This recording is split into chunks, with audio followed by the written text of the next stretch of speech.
All right. Welcome to the Myths That Make Us podcast. Today's episode is with a good friend, James Burke.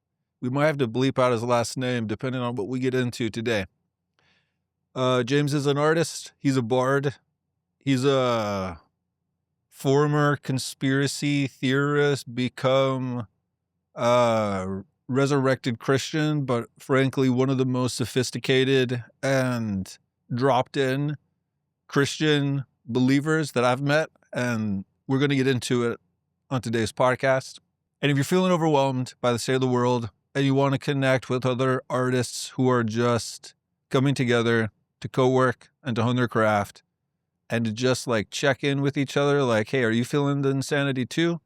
Check out the sponsor of this podcast, the Dharma Artist Collective. Type it in into any search engine and it's the first thing that pops up. Hashtag SEO, you know what I'm saying? And it's because of that I can pay Graham to make these beautiful videos. So if you want to support the podcast, check that out.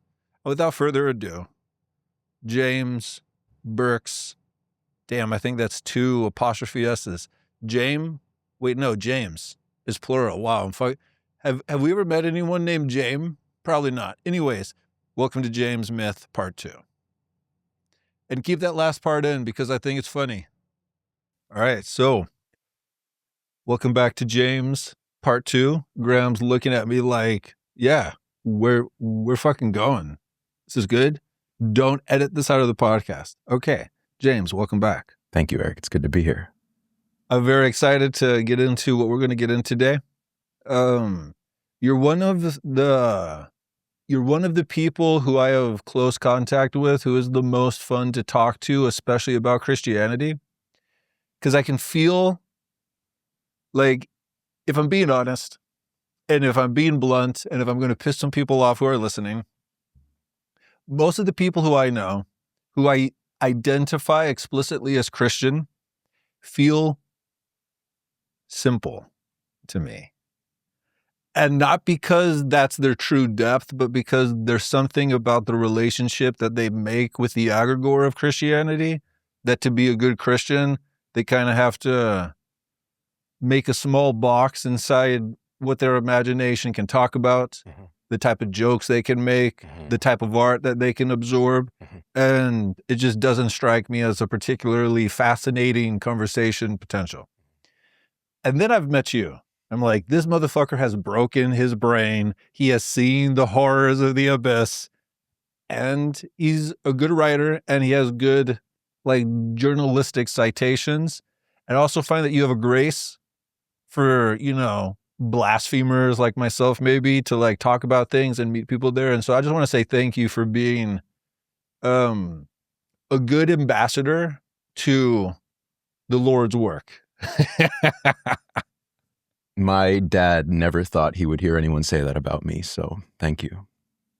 And so if you want to recap like where we were for part 1 and then where do you want to take us for part 2? This is your podcast. This is your show. Okay. All right. Well, be careful because this is something that I've been noticing lately is like one of these oldest things that has held me back is I was always getting punished in school growing up, and it wasn't because I was like an asshole. I mean, it wasn't. It really wasn't. It was because I had the ability to take control of the class from the teacher, and they didn't know what to do with that. So thank you for granting me power over your podcast, and I think I can be trusted with it now. So the first thing is that I have a gift for you. Beautiful. And I wanted to do this. Is it a Bible? It's my it's just my laptop. I wanted to do this on the podcast because I think people who enjoy you and maybe enjoy me also will get a lot out of this. And maybe I'll set a precedent of people bringing you gifts, and that'll be fun. That's cool. Yeah. So this is Martin Shaw's new book. Wow. Yes. Liturgies of the Wild. It's called Liturgies of the Wild, Myths That Make Us. No fucking way. Yeah. And so it's like, did I have an intuition, or is it just that the name of the book is the name of your motherfucking podcast? Whoa. I don't know, but I really feel it for you. So wow. That's all you. Bruh, this is nuts. Yeah. And that's my copy. When so did it's this a little come out? few months ago.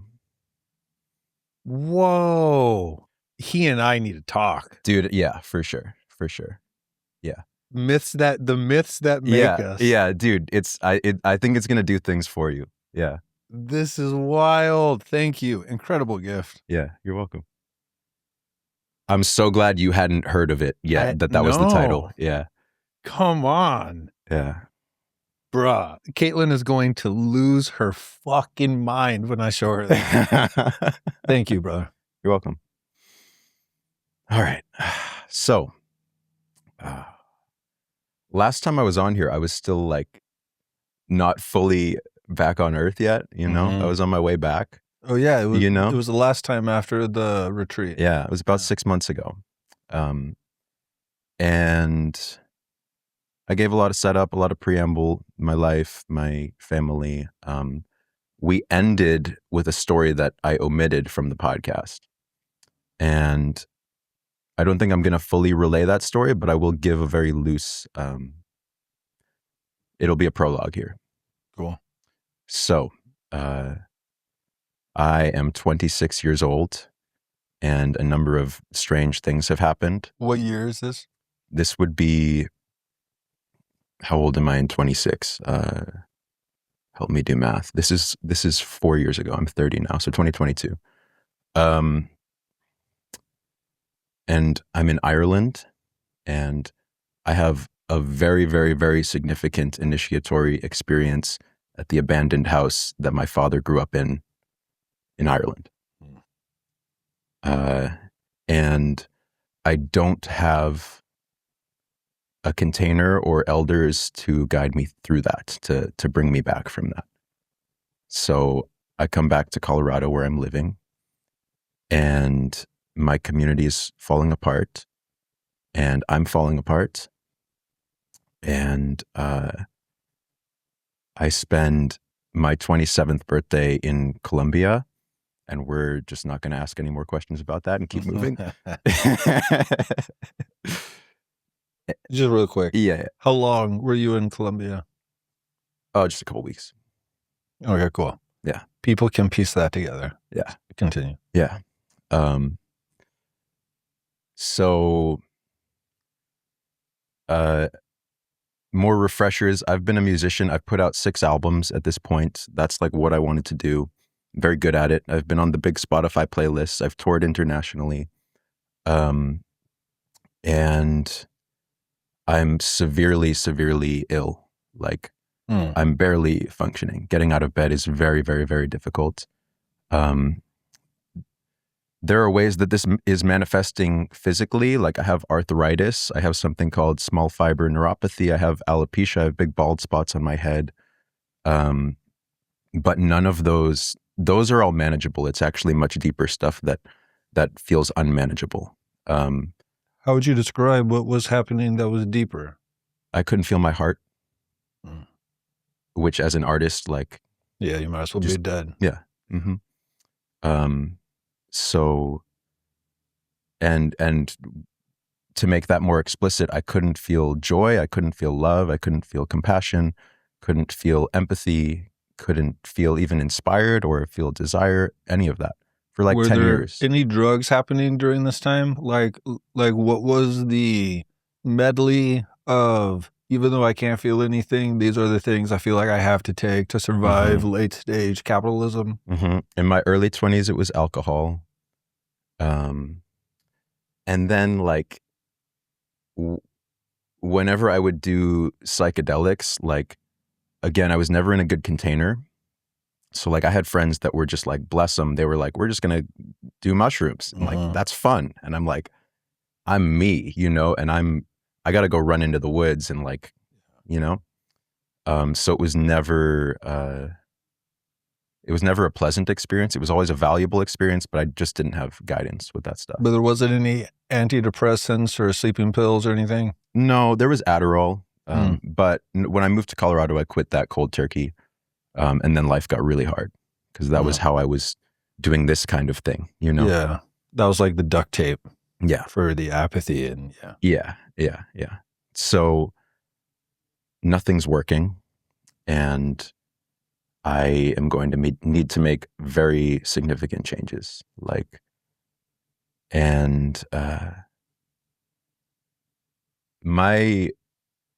I think my greatest fear for a long time, the thing that was instilled in me is like, if you don't do XYZ proper thing, you will end up homeless on the streets.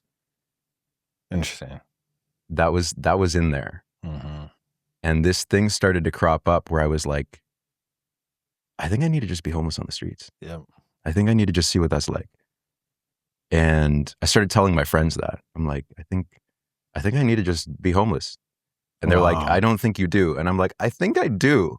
And also like, you have no idea how much I'm suffering too. Like that is what motivated this, you know, when I tell these stories, I think it comes across as really swashbuckling.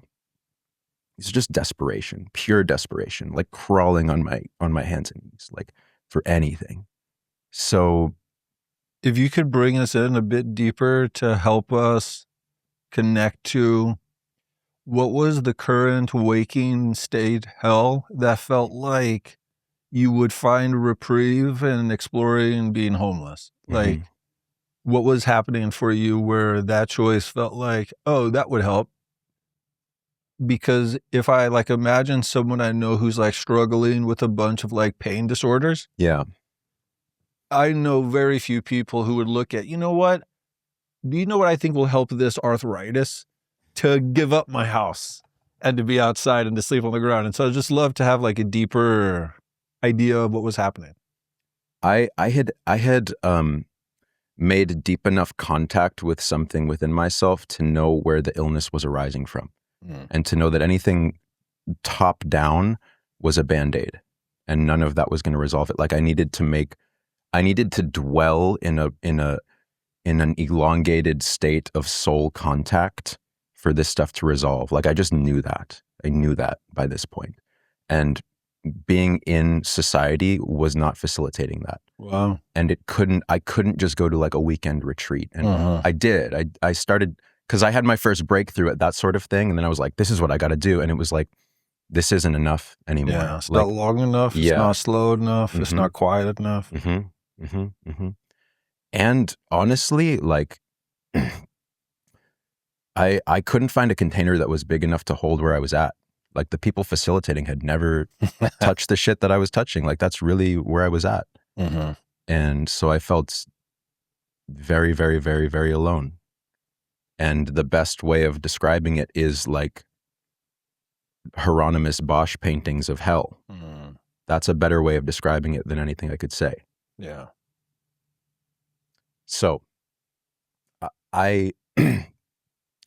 my heart is starting to become the focus. I'm like, this is where I want to orient my attention. And you know, all the synchronicities and things are pointing me toward that. So, that being the case, MDA arrives in my possession. It's like a tincture and it has a bunch of other herbs in it, but it's like, yeah, like take 3 droppers of this and you're going to have a great time at a festival. Like that's how it's marketed to me. And front facing, I'm like, okay, cool. Behind that, I'm like, okay, this is going to, like, I got to do some deep work with this stuff. Like I can't just go have a good time with this. So,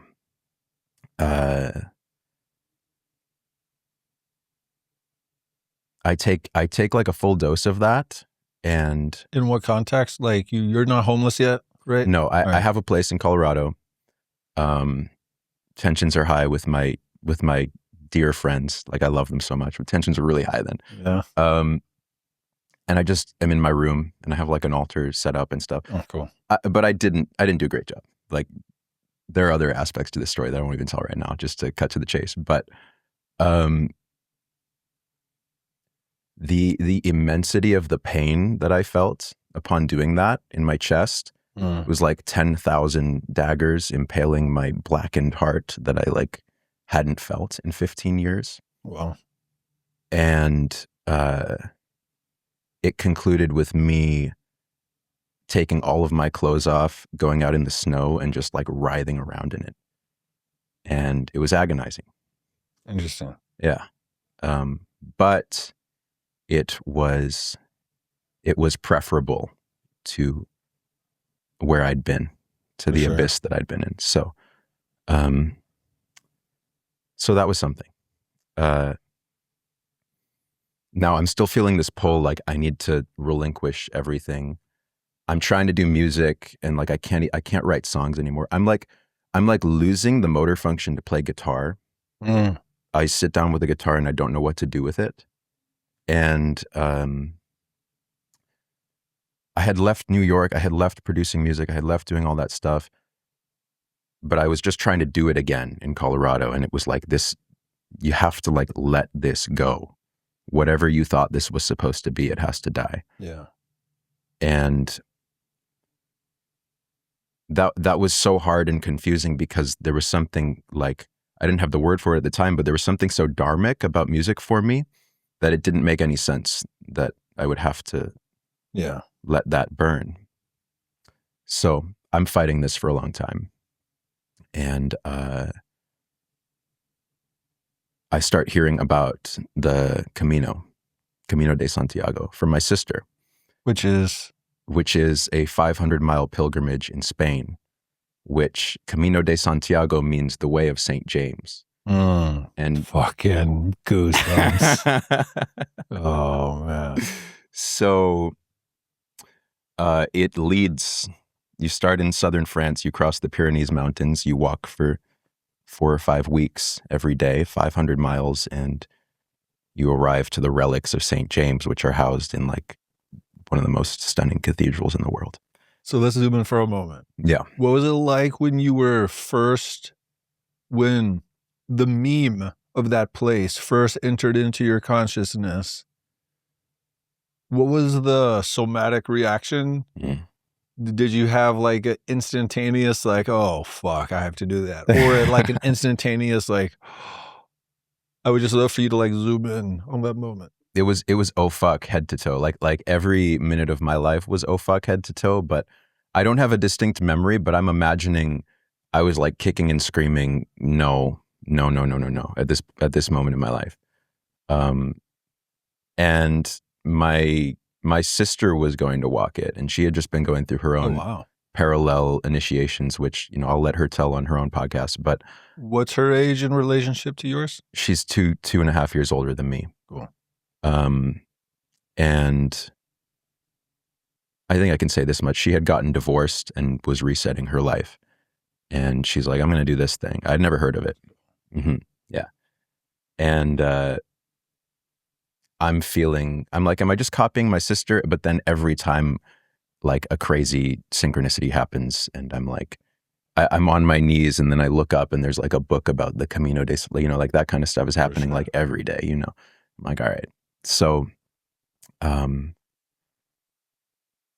kind of certainly at this point in my life and for the next several years, I'm an all or nothing kind of bloke, you know.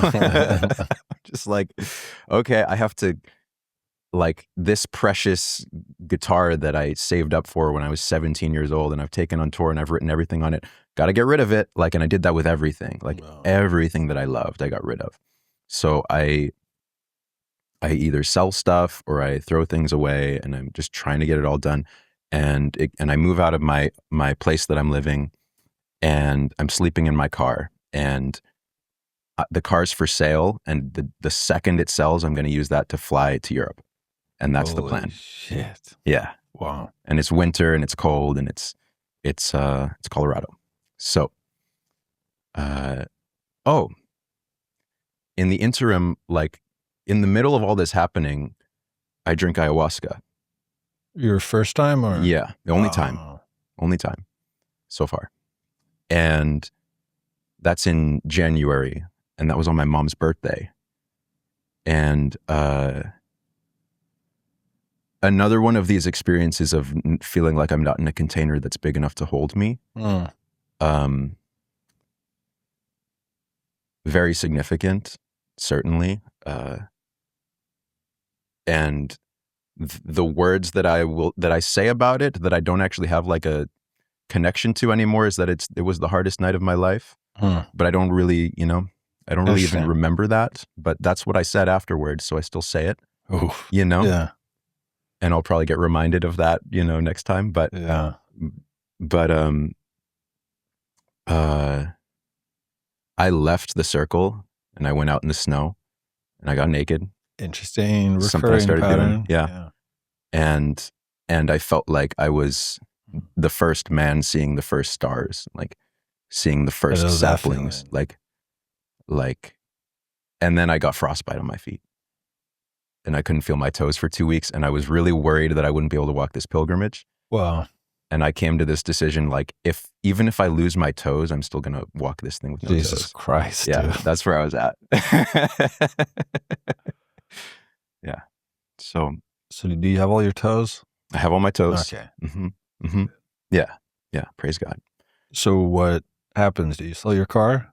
I sell my car. I fly to London the next day. Maybe 2 days later, I book a flight as soon as I can. And I take the train to Paris, which, by the way, if you're in Europe, the trains are way more expensive than just flying to Paris from London. And I didn't realize that. And it was like, shit, it was like 5x more expensive to take a train. Anyway. And yeah, then I got to taste Paris, which was really meaningful and would come back into play later. But I'm staying in this hostel in Paris, and I have solo traveled to Europe before a few times. Like, this is what I would do whenever I had money. It's like, all right, I'm going to Denmark. All right, I'm going to Iceland. I'm going to Germany. And every single time, without fail, I would just sit in a pub depressed and not talk to anyone the whole time, and just like wistfully like yearn, so much wistful yearning, decades of wistful yearning. So I get to Paris and I'm doing the same thing. I'm like wistfully yearning and I'm like, I hate myself. I'm like, I just did all this and I'm doing the same thing that I have done every time I've done this. Nothing has changed. And then I start hanging out with the people at the hostel, and they're all like crazy. Like, hostels are awesome in Europe. Just international crazy people, like all ages. There's always people doing coke in the bathroom. There's always like, there's just a lot going on. And everyone starts laughing at me. They're pointing at me and laughing, and then speaking in French, and then they start singing a song in French. I'm like, what is going on? And someone pulls up a picture on their phone, and they're telling me that I look like this famous French singer from like 40 years ago. I don't know how to pronounce his name, but it's spelled Renaud. And he's known for having this like bandana around his neck, which I was wearing. And I had like a mustache. Like, I did look like him at the time. And I leave Paris, I go to Bordeaux, and still wistfully yearning, walking around these beautiful cities in the daytime. And I remember this night where I have just like collapsed in tears, and I'm like, what am I doing? And I just like am praying for something, and I'm like in this alleyway, and when I sit up, like through my tears, like the whole wall is plastered with posters for this singer, and it's like his comeback tour. Like, he hasn't done this in like decades. And I put that in my pocket. I was like, no, that's sweet. So eventually I get to the southern tip of France. It's this little village called, my French is not very good, Saint-Jean-Pied-du-Port. It's a mouthful. So wow, where do I begin with this? Can you prod me? I feel like I want to. Yeah. I feel like I want to breathe because I've just been speaking a lot. Yeah. So a couple of the things that come up for me would be,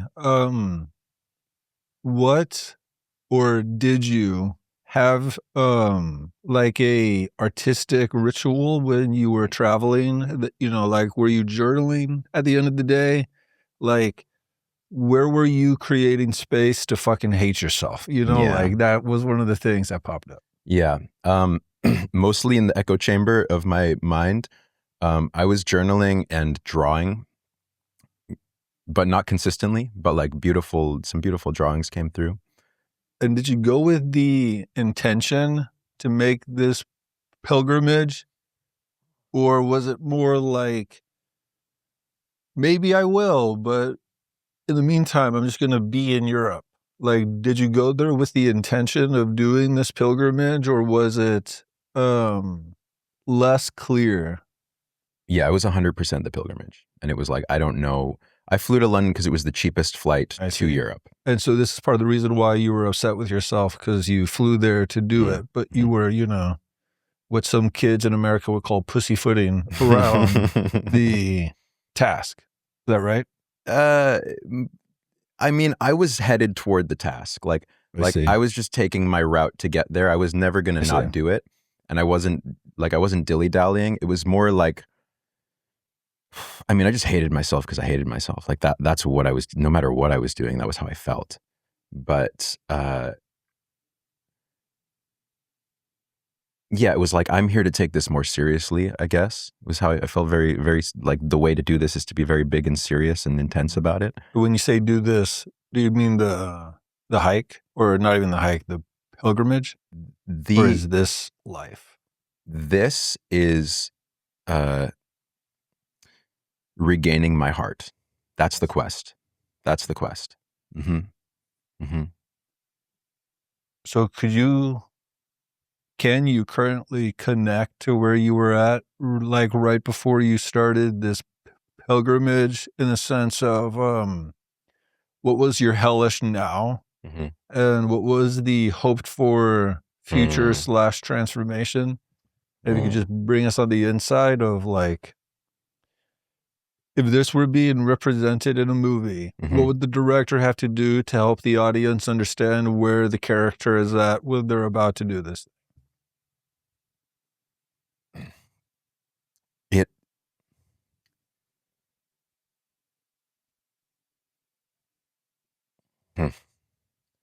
My goal from the time that I was 16 years old up until this point was to be at, like, baseline 0, where I perceived everyone else being. I felt myself to be at, and I hope this makes sense, I felt myself to be at, like, -500. Like, I was at such a deficit in my ability to function at a very, very, very basic level. Like, I hadn't cried in 10 years. I didn't laugh. I couldn't feel things. Like, I was just a zombie. And so to just be able to, like, it's like I would work a shitty job that I hated if I could feel it happening.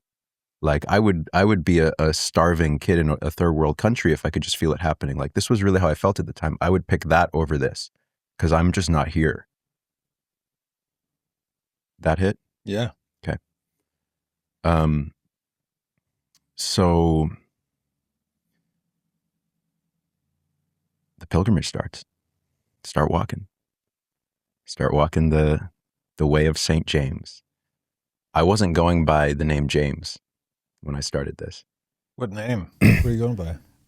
I'm not one of these guys that, like, did mushrooms. Oh, and I can't wait to hear this. I'm not I'm not, I'm smiling Buddha or whatever. So it wasn't Starhawk? It wasn't. And, like, yeah, anyway, I'm not going to get into that. But yeah, no, it was just Jay. It was just Jay. Cool. It was just Jay. And real quick, when you start this thing, is it just like a trail in a park, or is there, like, some type of physical structure that you walk through that, like, starts it off? How does it begin? It starts from many different places in Europe, because the idea is, like, this pilgrimage is multi-thousands of years old. Like, it precedes Christianity, and then Christianity got overlaid on top of it. Interesting. Yeah. Which is the case everywhere in Europe, and that's, like, something I write about. Like, I'm very interested in that. But so people would just start walking from their door. So there are routes coming from all over the place. That's so cool. Yeah, and it's not like it's organic. It's not like we're gonna make a pilgrimage route and we just pave a road from here to, that's not how this works. That's my American speaking. It's like, where do I go buy my ticket? Yeah. So a lot of, because people just started wanting to walk to venerate the relics of St. James thousands of years ago, like things emerged along the route. This is why the Knights Templar started. It was to protect pilgrims who were getting robbed on this route. So cool. Real quick, if Mhm. this was pre-Christian, what were the accolades or the legend of Saint James? Or I suppose the question is, was there a myth associated with the pilgrimage before Christianity? And if there was, do you know what that story is? I don't know enough to say anything in confidence on a podcast. I've dabbled, and I could feel. You might be the first podcaster in Austin who said that they didn't have enough information about something to speak on it. So because I'm not a podcaster in Austin that like explicitly. That's why I'm here. That's so funny. Okay, continue. So there is this weird fusion along the route where it feels both very pagan and very Christian. It's very witchy. It's very strange. But it's explicitly Christian. And this was the first time I'd ever encountered those two worlds like making sense in the same context, and people not like in my house, anything witchy and strange was demonic and like, get it out of here. And this was where you grew up in the US. Yeah. Mm-hmm. Mm-hmm. Like one of the big symbols on the Camino is like a spiral, and like there are all these old Celtic symbols there. And there are deep connections from this part of Spain to Ireland, like in prehistory, and so all that stuff was rising to meet me too. And by the way, at this time, I'm way more interested in that stuff than in Christianity. Like I'm not like fuck Christianity, but I'm just like not really into it. Like and I'm very wounded by it. So you start walking, and there's a little pilgrim's office. They're all over the route, but wherever you start, because people start from wherever. I did what they call the whole Camino. It's 500 miles, but some people just do the last 50 or whatever.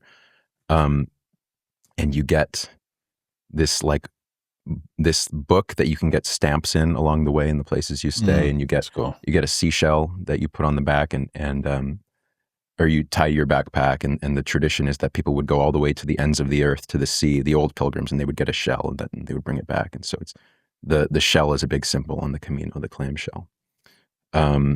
So I start walking, and are you sleeping outside, or are there hotels along the way? So what has risen up along the route is monasteries, albergues, which are like pilgrims' hostels. They're explicitly for pilgrims. Almost all of it is the church, and they're like monks and nuns and like these sorts of people taking care of you. It's very, very cheap. If you're a pilgrim, you're getting like your own menu at restaurants that is very, very cheap. Like everything's. Oh, that's really cool. There's an infrastructure, an organic infrastructure that's supporting people doing this. That's cool. Yeah. And you get there and you start meeting people, and it's like everyone there is pretty much like, my husband just died, or I just got divorced, or I just left my job, or everyone's at this crossroads threshold moment in life. And you sit down for dinner, and it's like someone from Sweden, someone from Korea, someone from France, someone from Canada, someone from Argentina, and they're all at this moment in life, and you're sharing a meal. Wow. And you're sharing wine that is from right outside your door, you know. Wine at a restaurant there is like 50 cents for a glass of wine. Like, wow. It flows on the Camino. There's even a fountain that flows with wine that you can like just keep refilling at one point. So can you bring us into like intimate contact with what the first day was like? Yeah.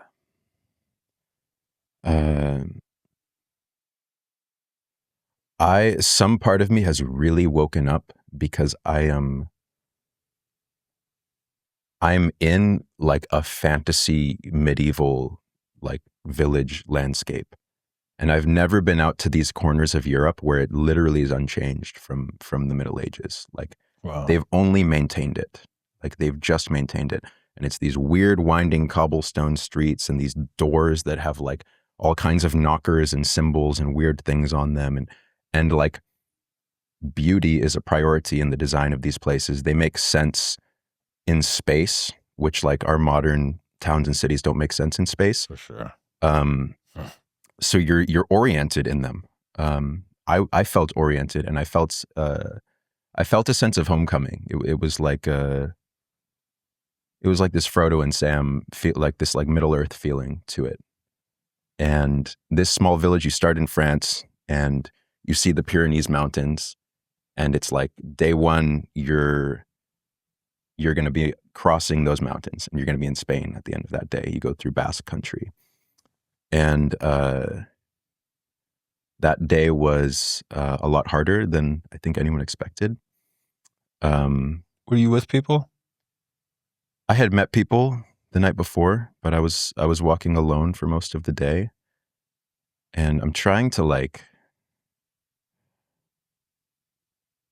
slow down and make contact with what that felt like. It's so easy for it to become a thing that I say. For sure. You know? It becomes a song about the thing instead of memory. Yeah, which is, of all things. I mean, this is one of the reasons that I like, for example, the story that I omitted from our last podcast, like, I think a lot of things aren't meant to be two-dimensionalized and digested in the way that people digest podcasts, you know? And that's a real tension point for me. And mystical experience is one of those things for me. And this was like head to toe, the whole thing. So. Because like the thing I'm curious about is the way you were describing like how your heart felt and how your psyche felt and how you had like arthritis and stuff. Like, was that first day, like you were already, because you said you felt a sense of homecoming, and so maybe you had already entered into the ceremonial space of this. Yeah. I'm just imagining what I would be like on the first day of, you know, like how long did this whole pilgrimage take? Over a month, about a month. So if I was on the first day of like, I'm walking 20 miles a day for a month, I'd be a little bitch, you know, like in my head, I'd be like, you know, or like I would have to like do techniques in my head to like keep myself from freaking out. Like, so what was the first day like? I had a lot of, usually when I'm entering a new space that I'm going to love and sing the praises of for the rest of my life, I'm like, screw this. And that's how I was. That's hilarious. That's how I was with, like, I was this close to not getting a seashell and putting it on my bag. I was like, that's so lame. I'm not doing that. And I was like, all right, fine, I'll do it. And I was resistant, but then you start walking and people say like, the thing that people say is the road starts walking you. And that happened pretty quickly. It happened real quick. Like the amount of prayer that's like in the road. You think of like hundreds of thousands of people walk this every year still. And that's been the case for over a millennium. And they're all arriving because they're at this moment in life. And you can't like, I can't overstate the power of that. Cannot.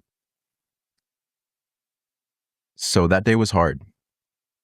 But it also felt really good. There's a lot of snow. Like one of the trails was blocked off, and it's March right now when I'm starting. And snow's an interesting recurring symbol for you, you know? Yeah. There are a lot of those. Everything's an interesting recurring symbol. Just and pick that's and choose mania. Yep. So that first night I arrived in this village, Roncesvalles, and you're in Spain now. One of the really cool things of crossing a country at that pace is you notice these like real slow subtleties of change. It's like, oh, they're starting to make the sandwiches slightly different. But it's just day by day. And then it's like, now it's completely different over here. And the beer is different, but there was like a gradient of change that you don't experience when you're driving or flying to a place. And like the change in dialect going through the Basque, France to the Basque dialect to the Spanish dialect. And there is a ceremony that happens if you want to participate at this ancient church in that first village. And this is where I was like, cool, I'll participate in the thing because it's part of the thing, but I'm not into Christianity. Yeah. And they take you underground to, God, I wish I had the dates, but this church is probably 1,500 years old. Whoa. There's paint on the walls from that is like barely preserved, and the guy's talking about it. And spirited places. Yeah. And they have this ceremony, some sort of like a liturgy, some sort of like a, what it felt like to me, it was all in Spanish, but there was a holy man bestowing a quest upon us. And like, you're going to go and you're going to go venerate the relics of St. James, and you're going to have all these travails along the way, but you're going to do it. And that hit. And that night, I started talking to people. That was where I really started to meet people. And people asked me my name, and I just said James, like immediately. It's like, oh, yeah, yeah. And then we're off.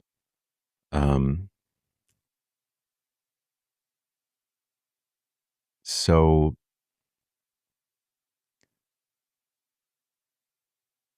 there are a lot of things that you slowly start to unhook from walking a pilgrimage that's this long. Sense of time completely changes. You're measuring time in kilometers more than hours or minutes. Interesting, yeah. Mm-hmm. And in rhythm more than it's rhythm, and there's a sense of flow to it. And there is no obligation, there is no calendar except where am I going to eat and where am I going to sleep, and that's it. And then you just walk. And I was up at sunrise every day, and like started, God, it's just so beautiful how I started processing things, and they really snuck up on me. Like I wasn't expecting certain things to come up, and then I just start weeping because I'm a week in, and I've been walking 20 miles a day, and I'm alone in this beautiful landscape, and I'm stopping at these cathedrals every day, and like experiencing an ancient, mysterious, embodied Christianity that is also married to earth-based traditions that preceded it. Like, I was like, hang on. And a lot of dad stuff came up right before I left. I had a call with my dad. This is when I'm still back in Colorado. And it was the first time in my life I vocalized and expressed anger toward him. And I threw my phone. I'd never done that in my life. Like, I'm the guy who buckled down all my emotions, and we weren't talking. And then I go walk this thing. And in my physical environment is being mirrored the father wound of Christianity in the architecture, in the cathedrals, in the perfection of them. It's so funny you're wearing a Jordan Peterson shirt, because something that led into this too was like, I started smoking weed and listening to Jordan Peterson's biblical seminars. Yeah. The Genesis ones, which is like that era Jordan Peterson is goated for me. 100%. Like 10 years ago. Yeah. Yeah.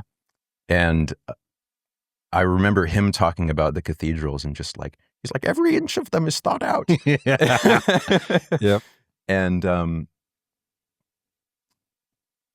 And I started to experience that, like that level of refinement of articulation that can be made manifest from from a belief structure, the one that I had inherited. And like, I had never, ever, ever seen that. Yeah. And I started meeting really humble, like saintly people that were just like,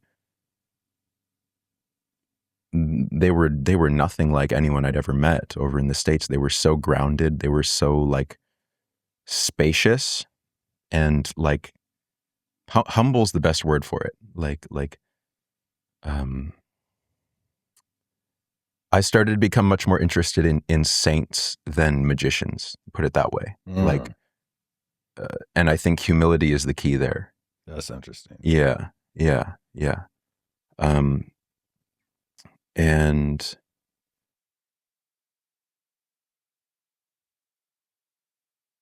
so I'm halfway through. Oh, I'm microdosing that MDA tincture, the whole pilgrimage. I thought so. Yeah. Wow. Yeah.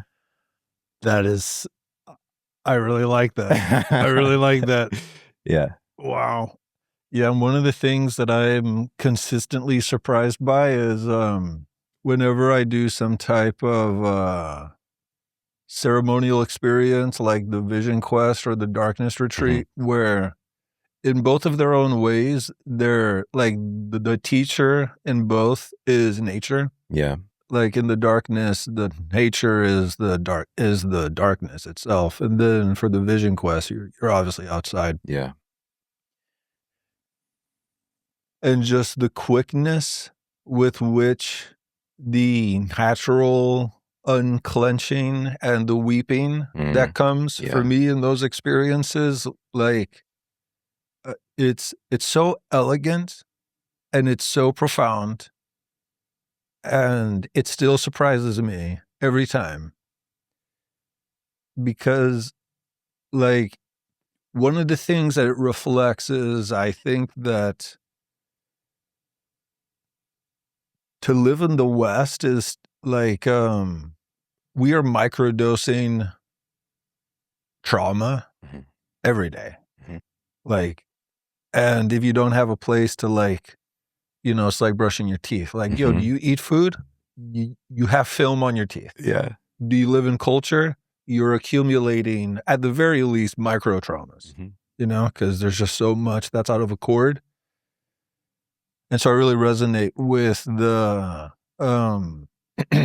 the elegance of what the psyche does when it's put into the environment of nature. And what I love that I haven't gotten to experience, and this is definitely starting to whisper to me to, you know, be something I'll do one day, is I think there's something uniquely therapeutic to the human psyche with walking long distances, not to prove yourself to something and not to, you know, get a check mark on like, I did a marathon, you know, but to get lost in our archaic consciousness. And I say archaic with reverence, not derogatoriness. Yeah. Yep. All right. So you're microdosing this MDA. Yeah. And you're about halfway through. Yep. And I've had these incredible moments, and I've like, incredible moments seems like a really not how I want to say that. I'm steeped in like the majesty of truth, like something like that, and it's having its way with me. Quick question. How are your dreams like this first half, and what was the relationship to phones in this first half?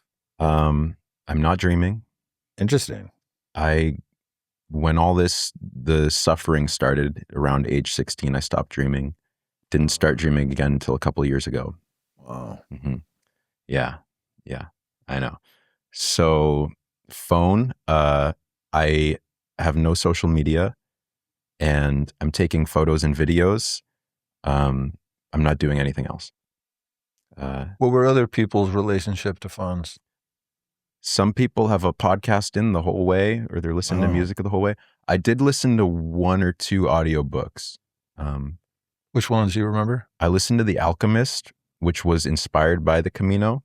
I didn't know that. Yeah. That's cool. Yeah. Wow. Yeah. And it's also all about like heeding the whisper of the heart. For sure. And wow, that's cool. That was it, actually. That was the only book that, like, there were a couple that I was like, maybe, and I never really did anything else. So that was the big one. And that was doing that while doing that that's a recipe for anyone who wants it, like with the MDA. That's the recipe. Bro, that's so cool. Yeah. So I'm learning to listen to my heart. And I'm curious, what was your protocol with the MDA? Were you doing it daily? Were you taking days off? Were you having come down effects? What was the nuts and bolts of it? yeah, I was doing it about 5 days a week. And I think if I recall correctly, I love that so much. I had never heard of anyone doing that either. Like, I'm sure they Sure. do, but I, it was all intuition. If I recall, I think 3 full droppers was like a dose, and I was taking like 1/5 of one dropper, something like that. Empty stomach in the morning, just off with the sunrise, Cool. Yeah.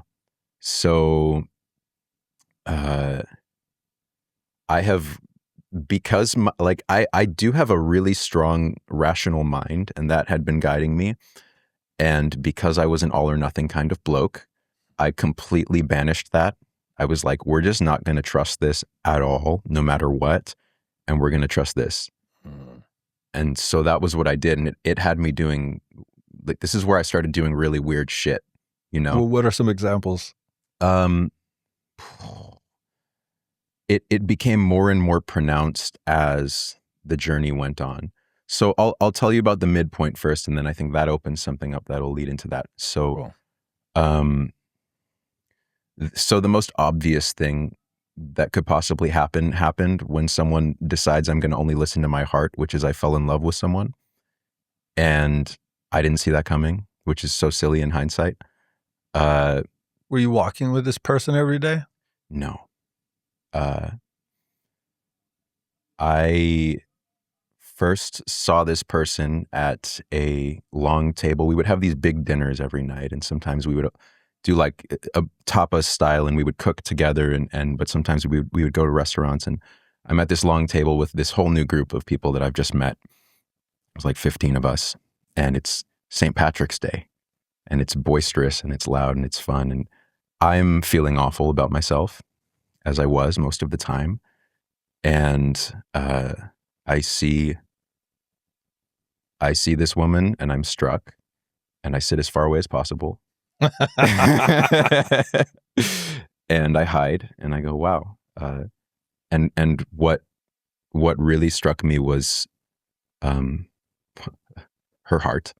Like, the amount of care that I could see she actually genuinely felt toward people when she was engaging with them was really powerful. So then we went out to the pub for St. Patrick's Day, a pub called San Patricio in this small city in Spain. And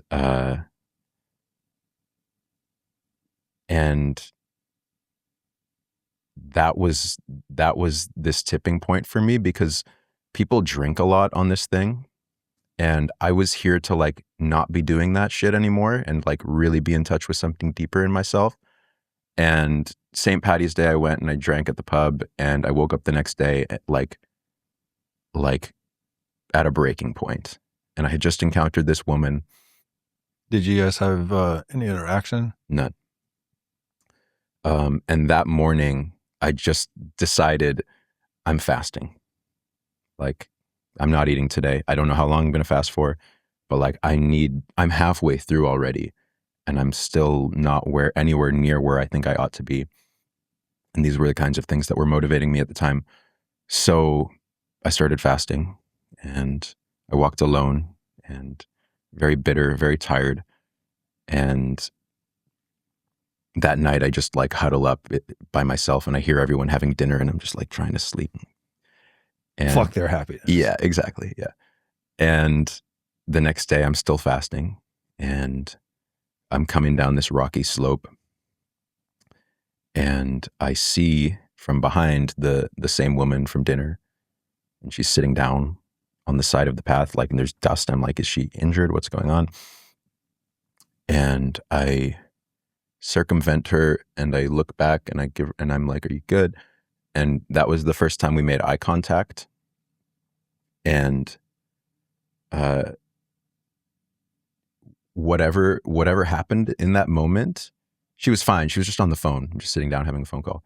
I kept walking, but I audibly said, "What the fuck was that?" like under my breath, because I felt so struck in that moment. And let's see, do I have the sequence right here? Yeah, so then I'm fasting, and then I meet another guy, and he's my age, and he's in seminary, and he's training to be a priest. Wow. And I think I have all this ammunition where like I know how to talk about Christianity because I grew up in it, and I figured it out, you know?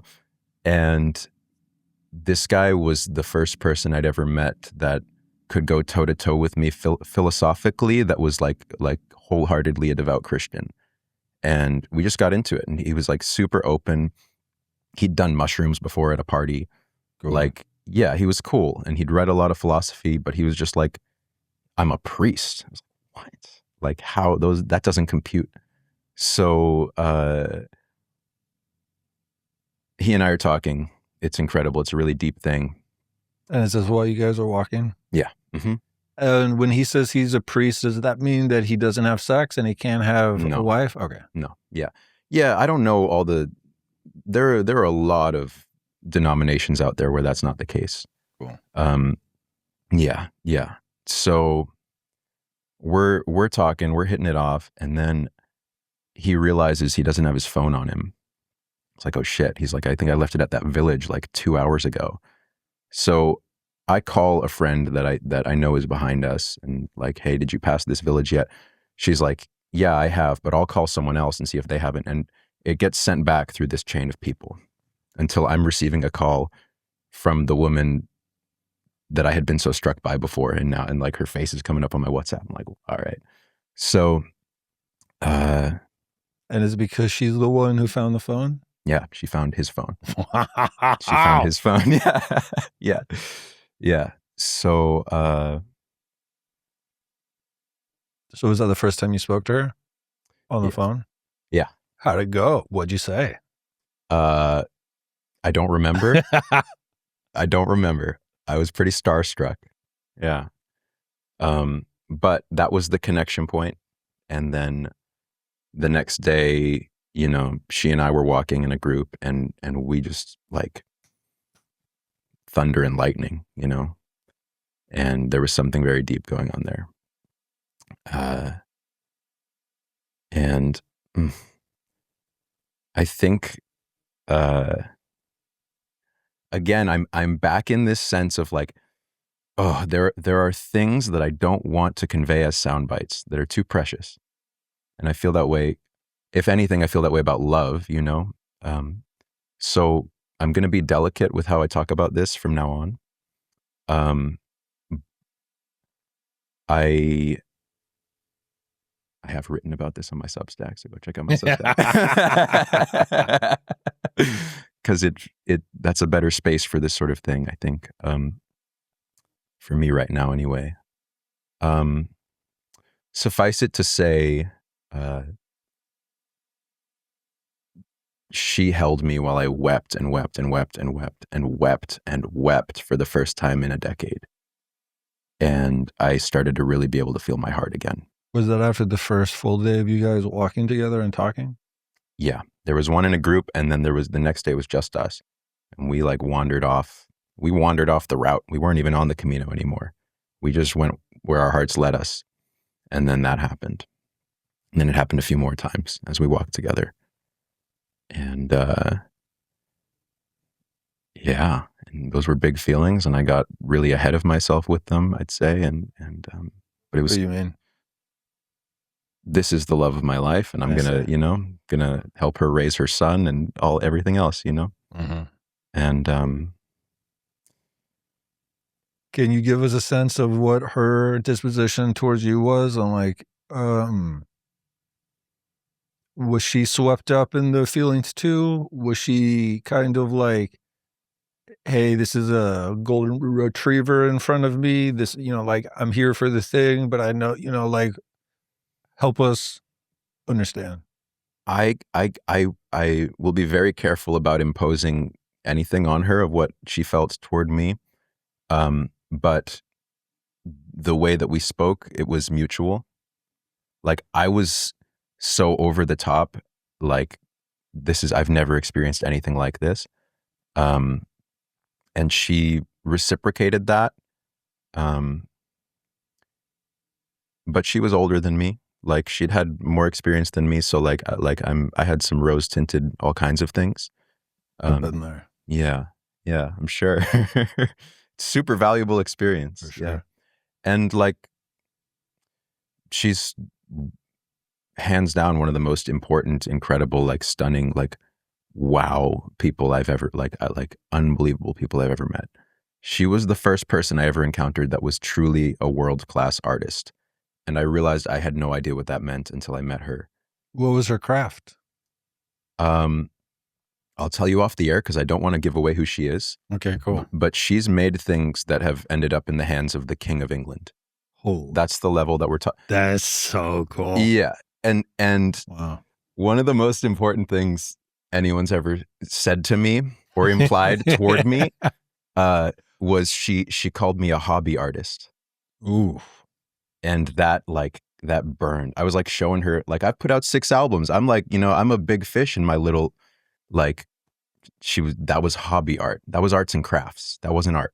Bruh. Yeah. That is like, to come from someone you're romantically attracted to, Mm-hmm. who has held you while you have wept, who is a artist who is established. Mm-hmm. If a woman has said that to me, that would have been one of the most generative gifts Mm-hmm. I would have ever received in my entire life. 100%. It's like that is the shape of, that's the just right geometry to get to the deepest part of my heart, to both haunt me and fucking Yeah.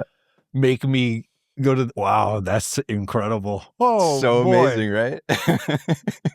Can you remember the context of where and how she spoke that? Because I would love to know that little snippet of the story. Yeah, so this is cool. So I'm off social media, and when I finish the pilgrimage, I get back on, and I had produced a song for a friend a year or two before, and I didn't even know if it was going to come out. Turns out he had released it while I was walking the Camino, and he put a little music video out for Instagram, and he's wearing a necklace, and the necklace is the cross of St. James, which is plastered all over the Camino. It's a very specific cross. It looks like a sword. And, of course, I thought that was so cool, and I showed her. And she was so unimpressed with this song and this music video. And that was the context in which she said that. Oh my God. Yeah. Yeah. Oh shit. Yeah. So that was a tremendous gift. God bless her. Absolutely stunning, strange, beautiful human. All right. So you guys have walked together for 2 days. Mm-hmm. So she was not going to be able to walk the whole Camino, and she had actually walked it before. So she had to go back home like a week after we met. So we spent that time together. It was really great. She goes home. I'm like, I'm going to go home and move in with you when this thing ends. And I get to finish it on my own. So I think after having that experience, was when my heart was blasted open naturally. And this is when I started doing weird things. So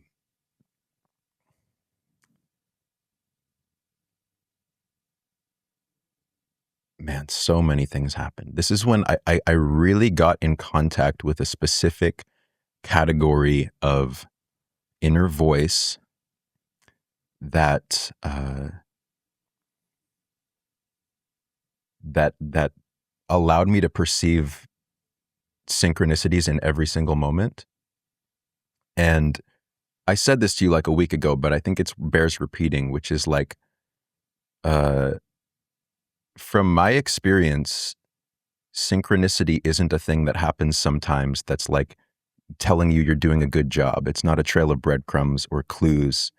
It's a mode of perception that is always available, that is sometimes useful and sometimes not useful. Which is such a cool frame. Yeah. And like, I had to go crazy to learn that. So For sure, that's the only way. Yeah. So I figured that out. But because I was still operating in the like, it's telling me that I'm doing something right. I was just doing all kinds of stuff. So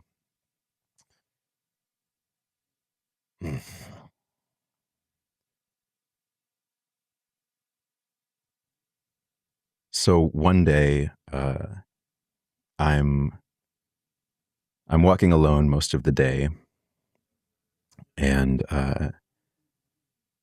I'm feeling that voice like call me over to a river that's like way off.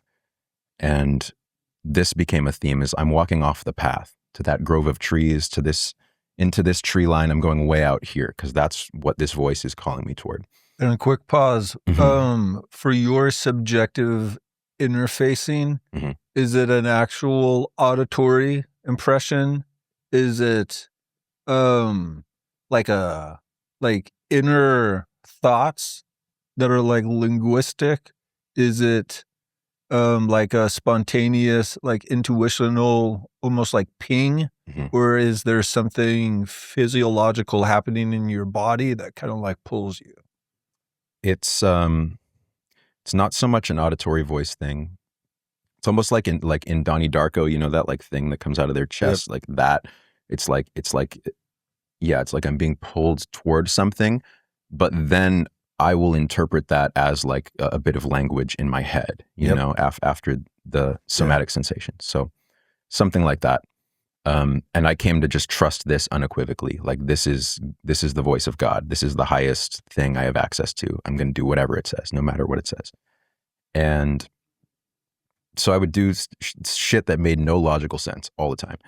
And so like one day I'm like, I feel this river calling to me, and I go over to the river, and before I know it, like my shoes are off, and I'm like knee deep in the water, and I have this this like bean pod that I picked off a tree that's like it's like a shaker, and I'm just singing a song in like some language, you know, like, am I making it up? I don't know, but it felt like I felt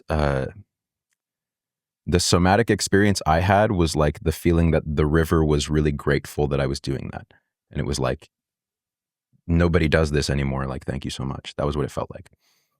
And in that moment, I like felt myself in Ireland. And it hit me like a ton of bricks. And I was like, I need to go to Ireland after this. And the last time I had been there was this experience that I have only alluded to, which was about 8 months prior. So I'm feeling this Ireland thing really strong.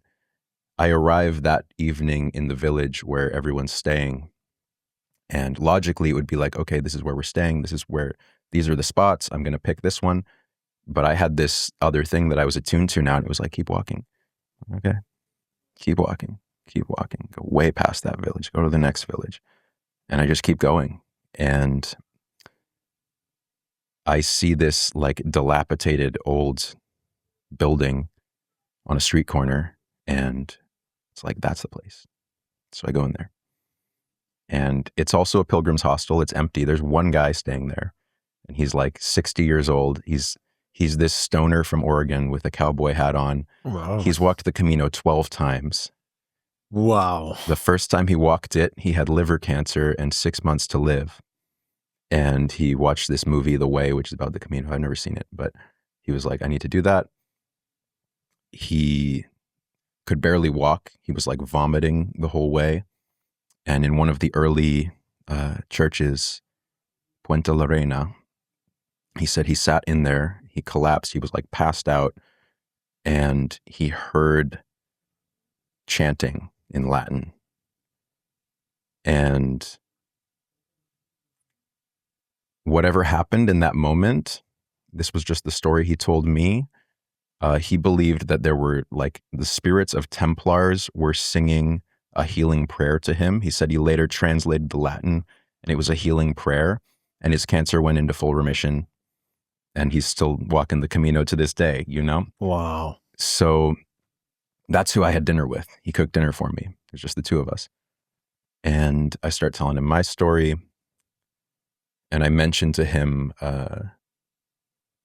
the overwhelming sense of I need to go to Ireland that had hit me that same day. And he just goes, "Oh, you're the one." And he gets up and he goes into the other room. He has these papers and stuff. Wow.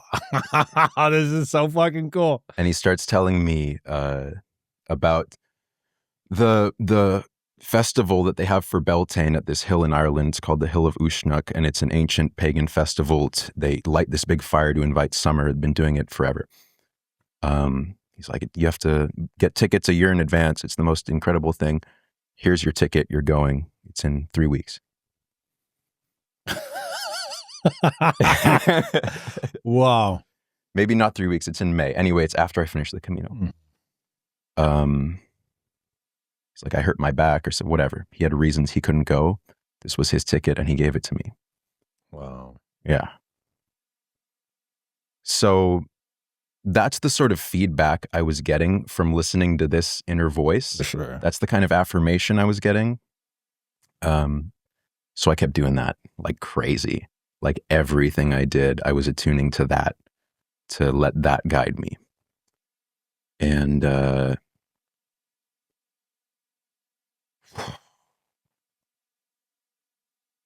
I'm gonna pause. I want you to butt in. I just need I need a breath. I kind of don't want to, but I will. Okay. Did you start having dreams around this time? I didn't dream until at least a year later, maybe a year and a half later. How was your physical health at this point? Not good. But walking outside every day is the best thing that ever happened for my physical health. And I needed that much. I needed the 7 hours a day of walking every day with no other obligations to start feeling my body again. And that would take a few more years. I'm still just getting there with my body, but Wow. Yeah. And what was your packing situation like? Cool. 2 sets of clothing, 2 pairs of pants, 2 shirts, a nice wide brimmed hat.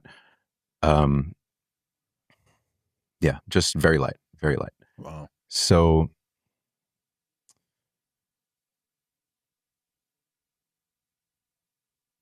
I fast for the last 3 days of the pilgrimage. And I do the last day barefoot after fasting. Oh my God. And I didn't plan my dates or anything. Remember, I just sold my car and flew there the next day. Did you still have the MDA? Somewhere about halfway through after meeting this woman, I just emptied it all on the land. Well, And that was something I did also, for whatever it's worth. As much as I took every day, I gave an equal amount to the land every single day. That's cool. Yeah. So the last week of the pilgrimage is Holy Week. It's the week leading to Easter. And people are flying in from all over the world to just walk the last 100 kilometers. They have buses that carry their backpacks for them, and they're staying in hotels and stuff. It's just pilgrim tourism.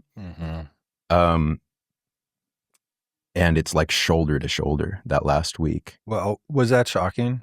Yeah, it was weird. It was weird. And I had my friends, we were all haggard and dirty, and then all these buses of people come in. But the staggering thing was that I arrived in Santiago de Compostela on Good Friday. Wow. Which is the biggest day of the year. I mean, Easter is, but the biggest day of the year in one of the biggest places for that day in the world.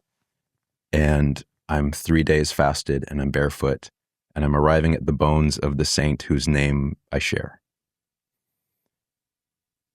And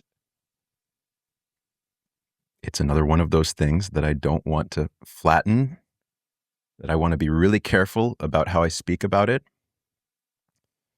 You are tasked to be a bard, so I do think you have to speak about it.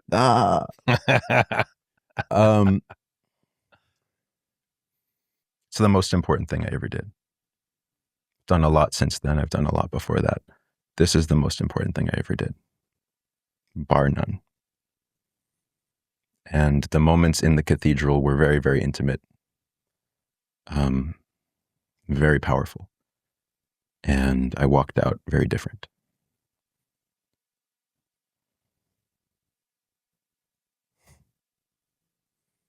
and they have, what is it called? I can't remember what it's called. In this cathedral, there's a very, very famous incense burner that is like 6 feet tall and 200 pounds. Wow.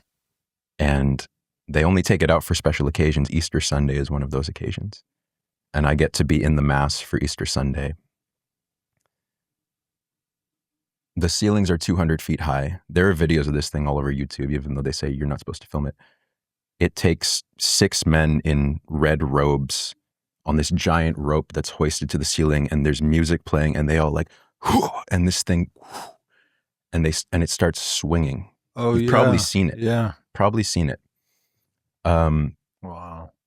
Is it shaped like a orb? Like, is it kind of orbital? It's kind of like that, like an ace, like from playing cards, Yeah. like an ace. So I'll show you after this, but that was the kind of weird shit that my Christianity had been needing, where we are explicitly engaging with a mystery and we don't, and it's just happening.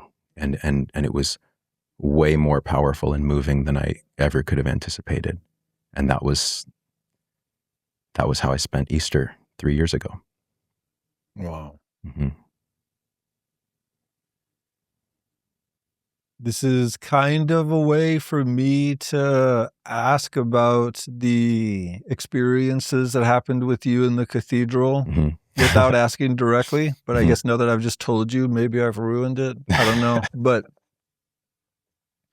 my intuition is that in that cathedral, you had moments with the Christos, if you will, or the, spirit of the Father Mm. that healed things for you and changed things for you. With that, like, what would be your invitation or potential reframe for people listening, and for myself included, Mhm. who have inherited a really rigid version of Christianity, because this is what we've all inherited, Mhm. whether we like it or not. Just Mhm. most of us have gotten, like, especially after listening to just this sliver of it, that there is a lot in the temple that I haven't experienced, and I've just walked out of the temple like, this is fucking stupid. Yeah. Like, Mhm. what would be the invitation or reframe you would offer people? Mm-hmm. I'm going to repeat the advice that I was given by this young priest that I met. Cool. Because I regurgitated something to him that I had heard other people say, which was like, the only real Christian was Jesus, and everything after that was corrupt. And he clapped back immediately. He was like, if you believe that, I would highly recommend reading some of the lives of the saints. And I had never done that.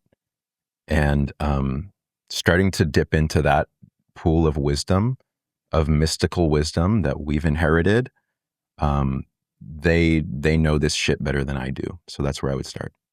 Cool. Mhm. Do any saints come to mind for you as, like, having been particularly impactful? Teresa of Ávila slaps. Also a woman. And by the way, like, women are such a big part of this tradition too. And that's another thing that we weren't really taught. For sure. We were taught the opposite. Embodiment is like one of the central tenets of this tradition. It's like the whole idea is that God became an embodied man. Like there's a lot that we're missing here. So I would start there. And then if you have a saint that is your namesake, like I do, check that out. It's probably a cool thing to do. Are there any Saint Erics? I don't think so. Let's Probably find not. out. Yeah. I mean, we'll have to find out, like, what does your name descend from? Like, is it an old... Scottish Irish, I think it's like Godfrey or Godsay. There's something for you somewhere. For sure. Yeah, there is. So this is your story. How would you like to tie the bow on it for people listening? Other than to check out your Substack, you know what I'm saying? Yeah, definitely check out my Substack if you enjoyed this. And